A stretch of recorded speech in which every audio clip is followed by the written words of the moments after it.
Hello students, मेरा नाम doctor Gajendra पुरोहित और आज हमारे साथ है आर्यन, जिन्होंने आईआईटी जेम 2023 एआईआर 43 रैंक के साथ क्रैक किया है। जो स्टूडेंट्स अभी एग्जाम की तैयारी करना चाह रहे हैं और जो पढ़ रहे हैं, आपको उनके लिए क्या मैसेज है, क्या सजेशन देना चाहेंगे, कैसे वो बीएससी के साथ मैनेज करें? क्या उनके लिए आपका रहेगा मैसेज? सर, पहले तो अपने आप पे बिलीव रखो। जी। टीचर आपको सिर्फ पढ़ा सकता है, करना आपने खुद दिया है। राइट। और एक ही एजुकेटर को फॉलो करना चाहिए। ऐसे नहीं कि एक को किया, एक टॉपिक कहीं से, टॉपिक कहीं से, उससे पूरा बिगड़ जाता है। क्योंकि कोई टीचर डिटेल में पढ़ाएगा, कोई ट्रिक्स कराएगा, कोई कुछ करवाएगा। तो आपको सिर्फ एक पे फोकस करना है और जिसका पढ़ रहे हो उस पर विश्वास रखो। तो जैसे वो कह रहे हैं उन पे, जो जैसे उन्होंने कहा ऐसे करो, बस वैसे ही करते रहो तो आपका हो जाएगा। और यूनिवर्सिटी की बात है तो क्लास में खत्म करने की कोशिश करो, उसके बाद करो थोड़ा थोड़ा वीकेंड में कर लो। क्योंकि यूनिवर्सिटी के एग्जाम पता है अभी इजी होते हैं। अगर आप आईआईटी जैम का कर रहे हो तो यूनिवर्सिटी वाला तो होना ही चाहिए ना आपका। क्योंकि बाद में आके आपने एमएससी में तो हाई लेवल पढ़ना है, तो वहाँ पे कैसे मैनेज करोगे कि वहाँ पे थोड़ी ये सेम एग्जाम होंगे लोकल वाले। आपकी जो पेपर अटेम्प्ट करने की स्ट्रेटजी क्या रही थी? क्वेश्चंस पेपर कैसे आपने अटेम्प्ट किया और क्या आपका फेवरेट टॉपिक था? और कि हाँ सर, ये टॉपिक मुझे बहुत अच्छा लगा और मैंने बहुत अच्छे तरीके से तैयार किया। सर, पहले तो फेवरेट टॉपिक तो आपसे पढ़ा तो group theory is the favourite. क्योंकि वो बहुत ही ज्यादा क्लियर हो गई है, मतलब अभी तक A to Z क्लियर है ग्रुप थ्योरी।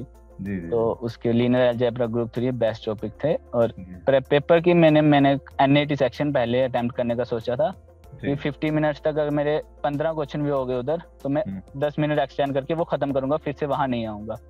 और अगर नहीं होते हैं तो सेक्शन चेंज करेंगे।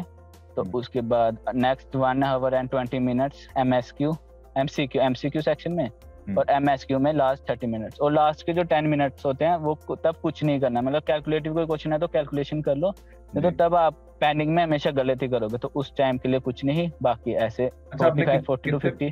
कितने परसेंट रिस्क लिया आपने? मैंने बच्चों को बोला, मैंने कहा इतना परसेंट आप रिस्क ले सकते हो, है ना? आपने कोई ऐसा कोई क्वेश्चन था कि आपको लगा कि यार नहीं, मुझे इन दो में डाउट है पर मैं इसको करूंगा, लाइक ऐसा कुछ हुआ? हाँ, हुआ था बट किया नहीं। अच्छा, किया नहीं। ओके।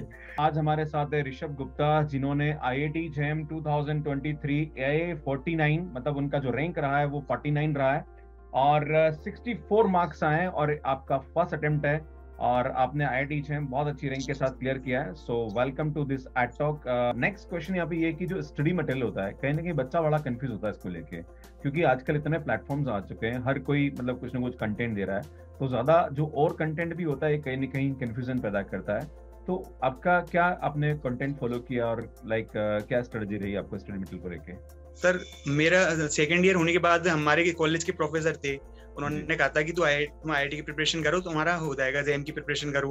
तो हमको लगा कि हमको करनी चाहिए। तो सर टाइम तो काफी शॉर्ट था, मतलब 6 to 7 मंथ से। तो हमको मतलब कि हम आप फर्स्ट ईयर से आपसे कनेक्टेड थे, हम आपकी मतलब कि बीएससी के मैथ्स के टॉपिक्स क्या आपकी यूट्यूब से देखा करते थे, तो उसी से हम आपको जानते थे। तो हमने आईआईटी के लिए सोच रखा था कि फिर अगर करेंगे तो आपसे करेंगे। हमने आपसे स्टार्ट करा। तो सर रेगुलर आपकी क्लासेस लेते थे और उसकी नोट्स बनाते थे रेगुलर बेसिस पे, और आपकी कॉम्बैट सीरीज लिया करते थे। बाकी का सर किसी भी स्टडी मटेरियल को हमने फॉलो नहीं करा था एंड तक। हाँ, आपकी एक बुक जरूर ली थी सर, ये वाली बुक जो आती है आपकी। अच्छा, ये मतलब कि यस सर। ओके, इसके बाद फिर मैंने कॉम्बैट सीरीज भी बुक लॉन्च करी थी, पर वो एग्जाम से 1 महीने पहले लॉन्च करी, जहाँ पर काफी सारे क्वेश्चंस मैंने देने की कोशिश करी थी। सो नेक्स्ट आपका एक और ये है कि मैंने एग्जाम से पहले बच्चों को बताया था कि यार आपको एग्जाम की अटेम्प्ट, क्योंकि होता क्या है, हर बच्चा मेहनत करता है, पर कहीं ना कहीं जो 3 घंटे होते हैं ना, बहुत बड़े रोल प्ले करते हैं। आप जो एग्जाम का 3 घंटे का प्रेशर है उसको कैसे मैनेज करते हैं? This is very important. तो आपने कैसे मैनेज किया? सर, हमने आपके नोट्स रेगुलर बनाते थे। आप कहते थे शॉर्ट नोट्स बनाया करो, तो हम आपके शॉर्ट नोट्स बनाया करते थे। तो सर हमारी एक 100 वाली कॉपी है ना, वही भर पाई थी पूरी, मतलब उसी में सारा मटेरियल हमने लिख दिया था। हम एक ही कॉपी में उसको कंपाइल कर दिया था हमने। स्टार्टिंग में जब हम उसको रिवीजन करते थे ना रेगुलर बेसिस पे, तो हमको 1 डे लगता था उसको रिवीजन करने में, एटलीस्ट मतलब 1 से 2 डेज। फाइनल तक आते आते सर उसको रिवीजन करते थे, 3 आवर में हम उसको पूरा रिवाइज कर लेते थे। तो उससे हमें बहुत मतलब पॉजिटिव इम्पैक्ट होता था उससे सर हमारे लिए। वो हमें बहुत हेल्प होता था। फिर उसके बाद क्या, लास्ट के जब 1 मंथ होता है ना, दिसंबर या जनवरी, उस टाइम पे हमने जो प्रीवियस ईयर के पेपर होते हैं ना जेएम के, वो 2005 से लेके 2023-22 तक के, वो 17-18 वो 5-7 मॉक टेस्ट और रेगुलर बेसिस पे एक मॉक टेस्ट दिया करते थे। फिर उस मॉक टेस्ट का एनालिसिस करते थे 30 मिनट्स। तो उससे मतलब कि हमारे काफी सारे रैंक इंप्रूवमेंट में उससे थोड़ा बहुत हेल्प हुई। आज हमारे साथ है शशांक गुप्ता, जिन्होंने आईआईटी जेम 2023 AIR 80 से क्रैक किया है और आपके जो मार्क्स आए थे वो 61 मार्क्स आए थे आउट ऑफ 100। तो आपका जो पेपर आपने जो अटेम्प्ट किया था उस पर आपकी क्या स्ट्रेटजी रही?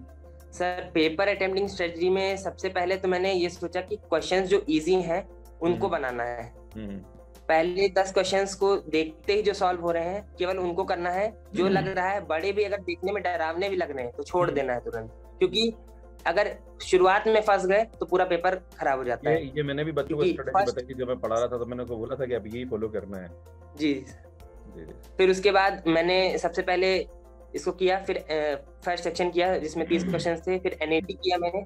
एनएटी में इस बार थोड़ा सा मॉडरेट क्वेश्चंस आए थे तो काफी आसानी से बन गए थे, तो एनएटी लगभग मैंने सारे ही बना दिए थे। उसके बाद फिर एमएसक्यू पे आया। एमएसक्यू में थोड़ा सा क्वेश्चंस टाइम टेकिंग थे, तो मैंने उनको सेलेक्ट किया जो क्वेश्चंस आसानी से बन सकते थे, क्योंकि 2 नंबर वहां पे भी मिलते थे और 2 नंबर अगर हम एमसीक्यू में भी करते तो भी मिलते थे, और अगर कॉन्फिडेंट होते तो फिर 2 नंबर मिल ही जाते। तो इसलिए मैंने फिर एमएसक्यू छोड़ के 4 ही क्वेश्चन किए मैंने एमएसक्यू में, और फिर एनएटी के जो 2 नंबर वाले क्वेश्चन थे वो अटेम्प्ट किया। अगर आप आईआईटी जेईई की तैयारी कर रहे हैं तो लीनियर अलजेब्रा, ग्रुप थ्योरी, ऑडी, इन सब पे कोर्सेज हमने अवेलेबल करा दिए हैं, सब 999 में अवेलेबल है। जो दिवाली ऑफर है ये 18 नवंबर तक फिनिश होने वाला है। अगर आपने सब्सक्रिप्शन नहीं लिया मैथ्स के ऐप पे तो आप ले सकते हैं। अगर आप सीएसआईआर नेट दिसंबर 2023 एग्जाम की तैयारी कर रहे हैं या आईआईटी जेईई 2024 की तैयारी कर रहे हैं तो 4999 में यहाँ पे आपको कोर्स मिल जाएगा। अगर आप सीएसआईआर नेट जून 2024 एग्जाम की तैयारी कर रहे हैं या आईआईटी जेईई 2025 की तैयारी कर रहे हैं तो 9999 में आपको यहाँ पे कोर्स मिल जाएगा। सीयूटीपीजी का जो कोर्स है वो 5999 में आपको यहाँ पे मिल सकता है। बाकी हमारी जो टेस्ट सीरीज है वो 1299 में अवेलेबल है हमारे मैथ्स के ऐप पे, तो वहां से आप बाय कर सकते हैं। बाकी हमारी बुक्स अमेज़न और फ्लिपकार्ट पे अवेलेबल है, इनको आप देख सकते हैं। इसमें हमारे जितने भी कोर्सेज है सीएसआईआर नेट, सीयूटीपीजी या आईआईटी जेईई के, इनको कैसे बाय करना मैथ्स के ऐप पे, इस पे वीडियो यहाँ पे आपको मिल जाएगा। बाकी हमारी जो वन शॉट सीरीज है जो कि हम अपने यूट्यूब पे लाइव लेते हैं उसकी पूरी प्लेलिस्ट आपको यहाँ जाके मिल जाएगी। यहाँ जाके ऐप डाउनलोड कर सकते हैं और यहाँ पे जाके चैनल को सब्सक्राइब कर सकते हैं। हमारी जो लेटेस्ट अपडेट के लिए हमारा टेलीग्राम ग्रुप है इसको आप ज्वाइन कर सकते हैं। आप सभी का बहुत बहुत धन्यवाद। Thank you, bye bye.